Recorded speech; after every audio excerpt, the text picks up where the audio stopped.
ನಮಸ್ಕಾರ ಸ್ನೇಹಿತರೆ, ಎಲ್ಲರಿಗೂ PKV ಕನ್ನಡ ಯೂಟ್ಯೂಬ್ ಚಾನಲ್ಗೆ ಸ್ವಾಗತ ಸುಸ್ವಾಗತ. ಇವತ್ತು ಸೋಮವಾರ ಡಿಸೆಂಬರ್ 1ನೇ ತಾರೀಕಿನಂದು ಗೃಹಲಕ್ಷ್ಮಿ ಯೋಜನೆಯ 23ನೇ ಕಂತು ಹಣ ಬಂದಿಲ್ಲ ಅಂತಿದ್ದವರಿಗೆ ಒಂದು ಗುಡ್ ನ್ಯೂಸ್. ಇಲ್ಲಿ 23ನೇ ಕಂತು ಹಣ ಬಿಡುಗಡೆ ಆಗಿದೆ. ಆದರೆ ಇನ್ನೂ ಕೂಡ ಅನೇಕ ಮಹಿಳೆಯರಿಗೆ 23ನೇ ಕಂತು ಹಣ ಬಂದಿಲ್ಲ. ಯಾವೆಲ್ಲ ಮಹಿಳೆಯರು 22ನೇ ಕಂತು ಹಣವನ್ನು ಪಡ್ಕೊಂಡು 23ನೇ ಕಂತು ಹಣ ಯಾವಾಗ ನಮ್ಮ ಬ್ಯಾಂಕ್ ಖಾತೆಗೆ ಬರುತ್ತೆ ಅಂತ ಇದ್ದವರು ಈ ಸಣ್ಣ ಕೆಲಸವನ್ನು ಮಾಡಲೇಬೇಕು. ಹೌದು ಸ್ನೇಹಿತರೆ, ಇದೀಗ ಬಂದಿರುವ ಹೊಸ ಅಪ್ಡೇಟ್ಸ್. ಈ ಸಣ್ಣ ಕೆಲಸ ಮಾಡಿದ್ರೆ ಸಾಕು, ನಿಮಗೂ ಕೂಡ 23ನೇ ಕಂತು ಹಣ ಜಮಾ ಆಗುತ್ತೆ. ಸೊ ಹಾಗಾದ್ರೆ ಇವತ್ತು ಸೋಮವಾರ ಡಿಸೆಂಬರ್ 1ನೇ ತಾರೀಕಿನಂದು 23ನೇ ಕಂತು ಹಣ ನಿಮ್ಮ ಬ್ಯಾಂಕ್ ಖಾತೆಗೆ ಬರಬೇಕು ಅಂದ್ರೆ ಮಾಡಬೇಕಾದ ಆ ಕೆಲಸ ಏನು ಎನ್ನುವ ಕಂಪ್ಲೀಟ್ ಮಾಹಿತಿ ಇಲ್ಲಿದೆ. ಸೊ ನೀವು ಕೂಡ 23ನೇ ಕಂತು ಹಣಕ್ಕಾಗಿ ವೇಟ್ ಮಾಡ್ತಿದ್ರೆ ಈ ವಿಡಿಯೋನ ಸ್ಕಿಪ್ ಮಾಡದೆ ಫುಲ್ ವಿಡಿಯೋ ಕೊನೆವರೆಗೂ ನೋಡಿ. ಬನ್ನಿ ವಿಡಿಯೋವನ್ನು ಶುರು ಮಾಡೋಣ. ಅದಕ್ಕಿಂತ ಮುಂಚೆ ನೀವಿನ್ನು PKV ಕನ್ನಡ ಯೂಟ್ಯೂಬ್ ಚಾನಲ್ಗೆ ಸಬ್ಸ್ಕ್ರೈಬ್ ಮಾಡಿಲ್ಲ ಅಂದ್ರೆ ದಯವಿಟ್ಟು ಇಲ್ಲಿ ಕಾಣುವಂತಹ ಸಬ್ಸ್ಕ್ರೈಬ್ ಬಟನ್ ಪ್ರೆಸ್ ಮಾಡ್ಕೊಳ್ಳಿ. ಹಾಗೆಯೇ ಪಕ್ಕದಲ್ಲಿ ಬರುವಂತಹ ಬೆಲ್ ಬಟನ್ ಒತ್ತಿ. ಸೊ ನಾನು ಯಾವುದೇ ಒಂದು ವಿಡಿಯೋನು ಅಪ್ಲೋಡ್ ಮಾಡಿದಾಗ ನೀವು ನೋಡಬಹುದು.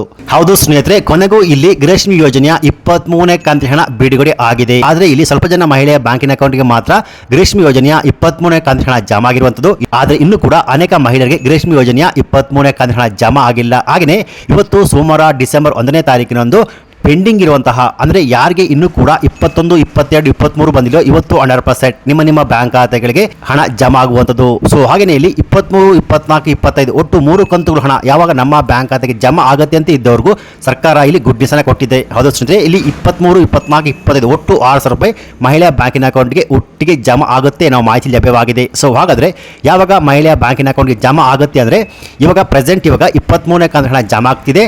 ಸೊ 24, 25 ಒಟ್ಟಿಗೆ 4,000 ರೂಪಾಯಿ ಪ್ಲಸ್ 23ನೇ ಕಂತು ಹಣ ಒಟ್ಟಿಗೆ 2,000 ರೂಪಾಯಿ ಒಟ್ಟಿಗೆ ಸೇರಿ ಒಟ್ಟು 6,000 ರೂಪಾಯಿ ಮಹಿಳೆಯ ಬ್ಯಾಂಕಿನ ಅಕೌಂಟ್ಗೆ ಜಮಾ ಆಗುತ್ತೆ ಅನ್ನೋ ಮಾಹಿತಿ ಲಭ್ಯವಾಗಿದೆ.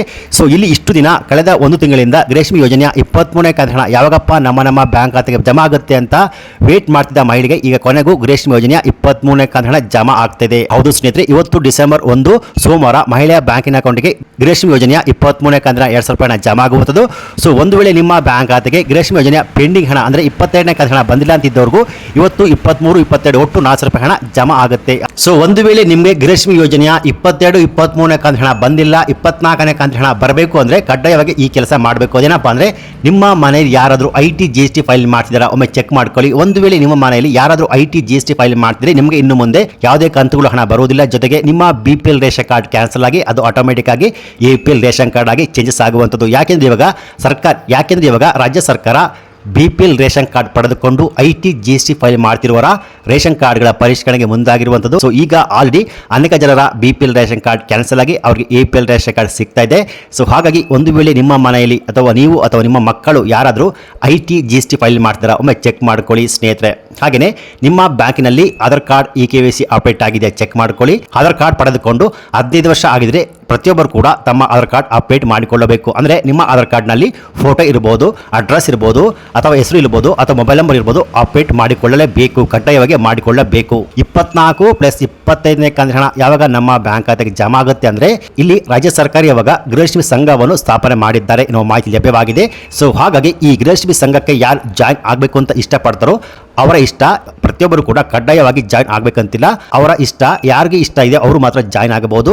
ಗೃಹಲಕ್ಷ್ಮಿ ಸಂಘಕ್ಕೆ ಯಾರು ಜಾಯಿನ್ ಆಗ್ತಾರೋ ಅಂತ ಮಹಿಳೆಗೆ ಕಡಿಮೆ ಬಡ್ಡಿಯಲ್ಲಿ 5 ಲಕ್ಷ ತನಕ ಸಾಲವನ್ನು ಪಡೆದುಕೊಳ್ಳಬಹುದು. ಸೊ ಹಾಗಾಗಿ ರಾಜ್ಯ ಸರ್ಕಾರ ಈ ಸಂಘಕ್ಕೆ ಜಾಯಿನ್ ಆಗಬೇಕು ಅಂತಿದ್ದವರಿಗೆ ಪ್ರತಿಯೊಬ್ಬರು ಕೂಡ ಅವರ ಬ್ಯಾಂಕಿನ ಅಕೌಂಟ್ಗೆ ಗೃಹಲಕ್ಷ್ಮಿ ಯೋಜನೆ ಹಣವನ್ನು ಜಮಾ ಮಾಡ್ತಿದ್ದಾರೆ. ಸೊ ಹಾಗಾಗಿ ಇನ್ನು ಮುಂದೆ ಪೆಂಡಿಂಗ್ ಇರುವಂತಹ ಹಣ ಆದಷ್ಟು ಬೇಗ ಮಹಿಳೆಯ ಬ್ಯಾಂಕಿನ ಅಕೌಂಟ್ಗೆ ಜಮಾ ಆಗುತ್ತೆ ಅನ್ನೋ ಮಾಹಿತಿ ಲಭ್ಯವಾಗಿದೆ.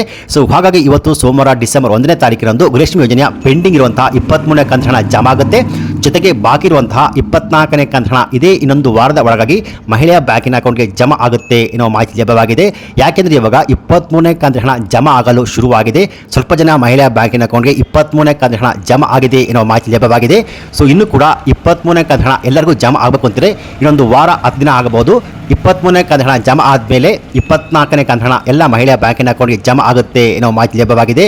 ಸೊ ಹೀಗಾಗಿ ಇಷ್ಟು ದಿನ ಗೃಹಲಕ್ಷ್ಮಿ ಯೋಜನೆಯ 23ನೇ ಕಂತು ಹಣ ಯಾವಾಗಪ್ಪ ನಮ್ಮ ಬ್ಯಾಂಕ್ ಖಾತೆಗೆ ಜಮಾ ಆಗುತ್ತೆ ಅಂತ ವೇಟ್ ಮಾಡ್ತಿದ್ದ ಮಹಿಳೆಗೆ ಈಗ ಕೊನೆಗೂ 23ನೇ ಕಂತು ಹಣ ಜಮಾ ಆಗುತ್ತೆ. ಒಂದು ವೇಳೆ ನಿಮ್ಮ ಬ್ಯಾಂಕ್ ಖಾತೆಗೆ 22ನೇ ಕಂತು ಹಣ ಪೆಂಡಿಂಗ್ ಹಣ ಬಂದಿಲ್ಲ ಅಂದ್ರೆ 22 ಪ್ಲಸ್ 23 ಒಟ್ಟಿಗೆ 4,000 ರೂಪಾಯಿ ಇವತ್ತು ಸೋಮವಾರ 100% ನಿಮ್ಮ ಬ್ಯಾಂಕ್ ಖಾತೆಗಳಿಗೆ ಜಮಾ ಆಗುತ್ತೆ. ಒಂದು ವೇಳೆ ನಿಮ್ಮ ಬ್ಯಾಂಕ್ ಖಾತೆಗೆ ಹಣ ಜಮಾ ಆಗಿಲ್ಲ ಅಂದ್ರೆ ನಿಮ್ಮ DBT ಆ್ಯಪ್ ಮೂಲಕ ಜಮಾ ಆಗಿದೆಯಾ ಆಗಿಲ್ಲ ಅಂತ ಚೆಕ್ ಮಾಡ್ಕೊಳ್ಳಿ. ಅಥವಾ ನಿಮ್ಮ ಪೋಸ್ಟ್ ಆಫೀಸ್ ಅಥವಾ ಬ್ಯಾಂಕ್ ಹೋಗ್ಬಿಟ್ಟು ನಿಮ್ಮ ಪಾಸ್ಬುಕ್ ಅನ್ನು ಎಂಟ್ರಿ ಮಾಡೋದ್ರ ಮೂಲಕ ಹಣ ಜಮಾ ಆಗಿದೆಯಾ ಆಗಿಲ್ಲ ಅಂತ ಚೆಕ್ ಮಾಡ್ಕೊಳ್ಳಿ. ಒಂದು ವೇಳೆ ಜಮಾ ಆಗಿದ್ರೆ ಈ ವಿಡಿಯೋನ ಲೈಕ್ ಕೊಟ್ಟು ಹಣ ಜಮಾ ಆಗಿದೆಯೇ ಅಂತ ಕಮೆಂಟ್ಸ್ ಮಾಡಬಹುದು. ಒಂದು ವೇಳೆ ಜಮಾ ಆಗಿಲ್ಲ ಅಂದ್ರೆ ಈ ವಿಡಿಯೋ ಲೈಕ್ ಕೊಟ್ಟು ಹಣ ಜಮಾ ಆಗಿಲ್ಲ ಅಂತ ಕಮೆಂಟ್ಸ್ ಮಾಡಬಹುದು. ಸೊ ಈ ಮಾಹಿತಿ ಗೃಹಲಕ್ಷ್ಮಿ ಯೋಜನೆಯ 23+24ನೇ ಕಂತಿನ ಹಣ ಯಾವಾಗಪ್ಪ ನಮ್ಮ ಬ್ಯಾಂಕ್ ಖಾತೆಗೆ ಬರುತ್ತೆ ಅಂತ ವೇಟ್ ಮಾಡ್ತಿದ್ದವರಿಗೆ ಒಂದು ಗುಡ್ ನ್ಯೂಸ್ ಅಂತ ಹೇಳಬಹುದು. ಸೊ ಈ ಮಾಹಿತಿಯನ್ನು ಆದಷ್ಟು ಎಲ್ಲ ಮಹಿಳೆಗೆ ಶೇರ್ ಮಾಡಿ. ಹಾಗೆ ಈ ರೀತಿಯಾದ ಸರ್ಕಾರಿ ಮಾಹಿತಿಗಳಿಗೆ ಕೂಡಲೇ PKV ಕನ್ನಡ ಯೂಟ್ಯೂಬ್ ಚಾನಲ್ಗೆ ಸಬ್ಸ್ಕ್ರೈಬ್ ಮಾಡಿ, ಸಪೋರ್ಟ್ ಮಾಡಿ. Thanks for watching.